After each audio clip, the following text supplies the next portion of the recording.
Hey folks, hey, just got done watching a video by Stefan Molineux, Why Cultural Marxism Matters. And he was interviewing a Brazilian guy with a crazy name. Don't remember his name that well, very hard to pronounce.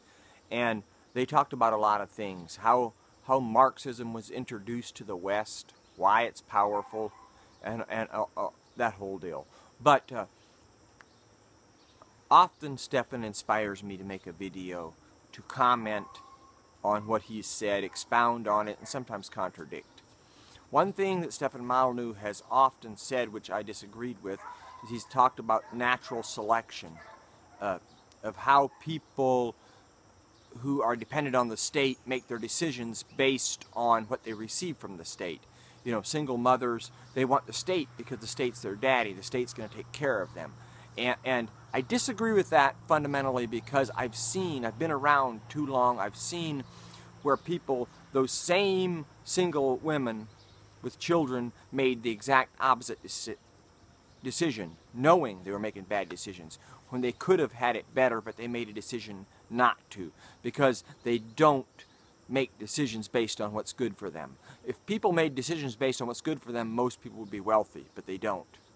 People don't respond that way. People respond by what they think's cool and what they've been brainwashed with. So people make a decision to try to fit in, to try to be cool, whether it's damaging to them or not. They don't think that far. The average person gets very upset and confused when you try to bring in too much detail into their life. When you start talking about the deep state, about conspiracy theories, they panic, or a possible apocalypse, anything like that. They panic. They don't want to hear it. They don't want that negativity. They just want to live in their little underworld. And they want to make decisions based on what they believe is cool and what people will accept them for. And other thing I want to touch on, he talked about the Catholic Church.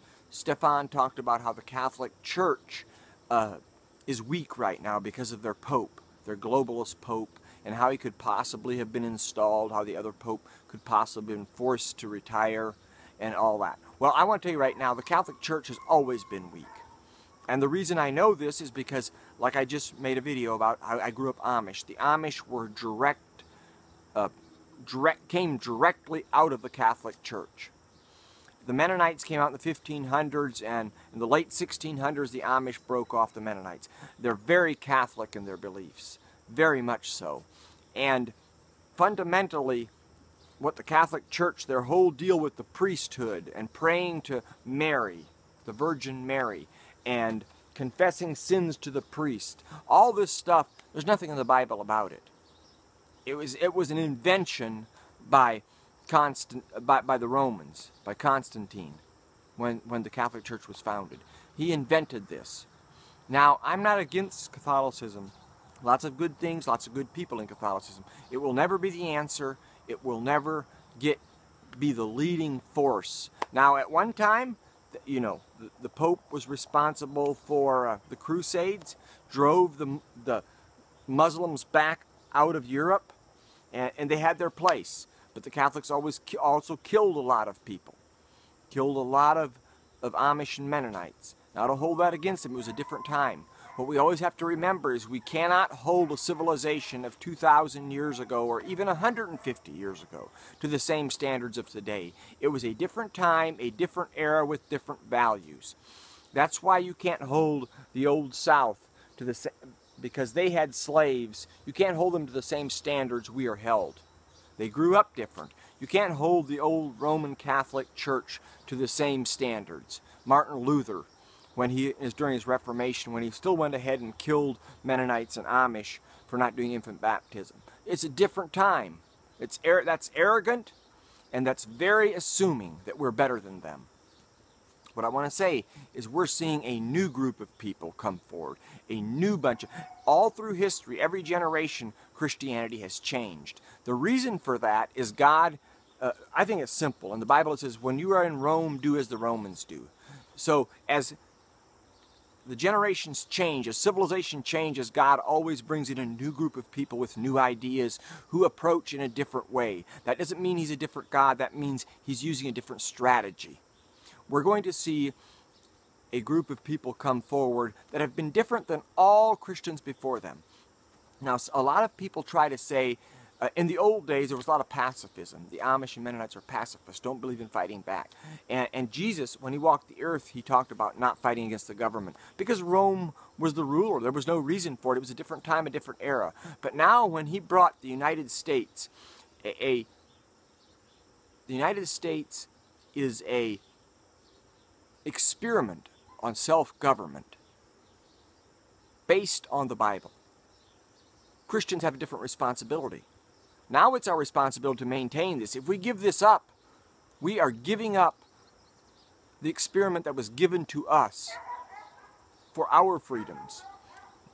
No one has ever been persecuted more through history than Christians. This country, the United States of America, has been the most favorable toward Christians than any other country. And if we give that up, we're going to be responsible for that. That's why we're in a different era now than Christians before us. And I'm going to say it again, the Catholic Church will not be the answer. They're going to get weaker and weaker and weaker.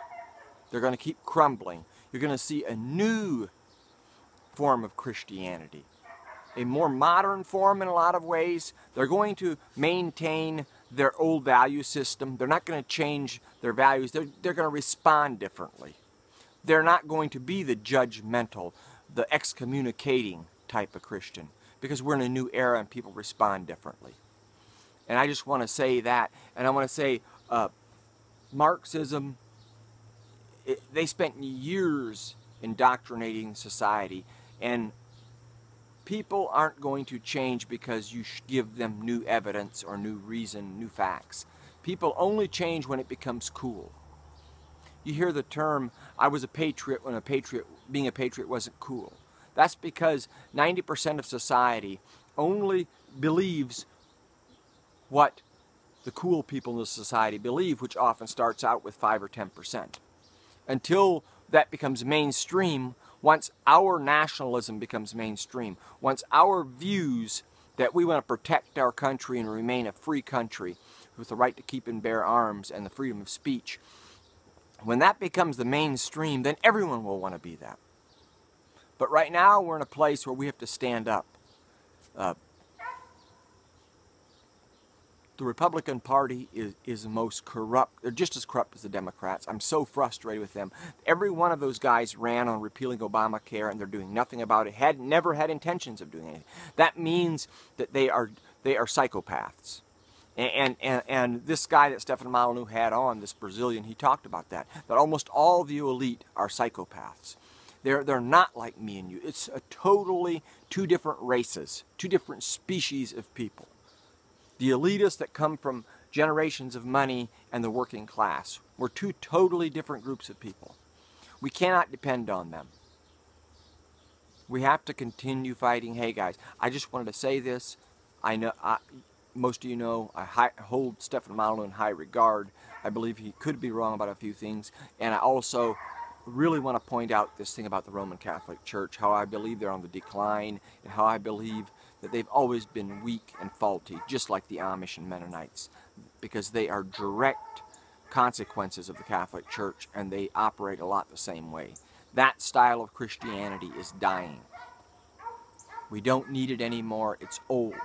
We need a new, fresh type of Christianity who believes in the same God and has the same values, but presents them differently and responds differently. Peace.